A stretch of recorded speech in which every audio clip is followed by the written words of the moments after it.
ഇത് നമുക്കറിയാം, ഇന്ന് രാവിലെ വ്യാപാരം തുടങ്ങിയപ്പോൾ മുതൽ പവർ NBFCകൾ, അതായത് ഇൻഫ്രാ NBFCകളായിട്ടുള്ള PFC, REC, അതുപോലെ തന്നെ ഇറിഡ പോലുള്ള കമ്പനികളിൽ വലിയ രീതിയിലുള്ള ഇടിവ് രേഖപ്പെടുത്തി. 8 മുതൽ 10% വരെയുള്ള ഇടിവാണ് രേഖപ്പെടുത്തിയത്. 560 രൂപയ്ക്ക് ട്രേഡ് ചെയ്തുകൊണ്ടിരിക്കുന്ന REC ഇപ്പോൾ 480 രൂപ വരെ വരികയുണ്ടായി.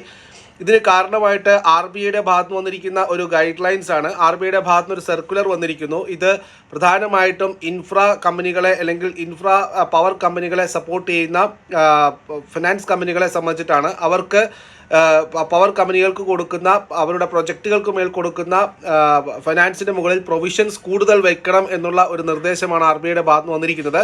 0.4% വെച്ചിരുന്ന പ്രൊവിഷൻ 5% RBI ഉയർത്താൻ പറഞ്ഞിരിക്കുന്നത്.